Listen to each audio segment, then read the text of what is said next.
Devine Theory. The Devine Theory of the origin of state explains that the state and political authority are created and legitimized by divine will.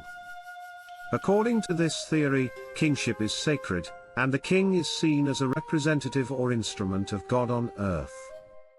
This theory is present in many civilizations, but in the Indian knowledge system, IKS, and ancient Indian political thought, it has unique characteristics because it is deeply rooted in Dharma and the cosmic order, Rita. 1. Divine theory. In general, the state is considered the creation of God to maintain order and justice. King as God's representative, king derives authority from divine sanction. Popular in ancient Egypt, Mesopotamia, and medieval Europe, where kings were often regarded as sons of God or divine agents. 2. Divine theory. In Indian knowledge system in ancient India, kingship and the state were also viewed as divinely sanctioned, but with a moral obligation to uphold Dharma rather than absolute divine right. Key features in Indian context. 1. King is the upholder of Dharma. The king is considered Naradeva, God in human form, responsible for protecting Dharma. His authority is divinely ordained but morally bound to justice and welfare. 2. Sacred origin of kingship. Shanti Parva, Mahabharata, society in chaos. Matsyanya approaches Brahma, who creates a king to protect people.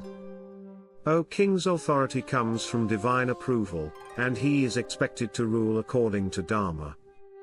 3. Divine attributes of the king. Manusmriti, Chapter 7, the king is a part of all the gods. He is Agni, Vayu, Surya, Yama and Kubera on earth. Indicates divine embodiment, giving sacred legitimacy to political power.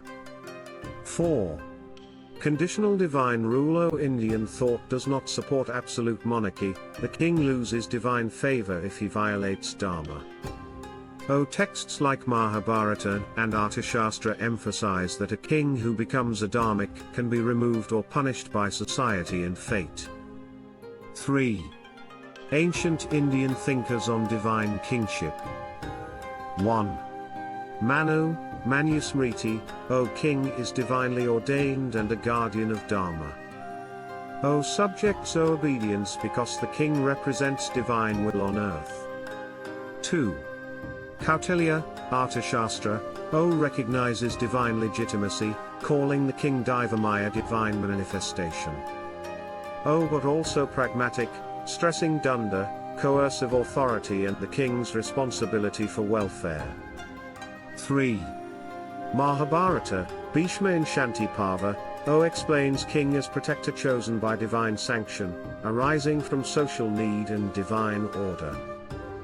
Combines divine theory with social contract elements. People choose a king, but his authority is sanctified by gods. 4. Characteristics of divine theory in IKS. Sacred but not absolute, king is divine but accountable to Dharma. Duty-oriented, focus on Raja Dharma rather than mere divine right. Moral legitimacy, loss of Dharma leads to loss of divine sanction. Integration of religion and politics, state seen as part of cosmic order, Rita. 5. Comparative insight. Western divine right of kings, absolute and unquestionable, king above law. Indian divine theory, king is divine in function but bound by Dharma and social contract, reflecting a theocratic yet moral governance model.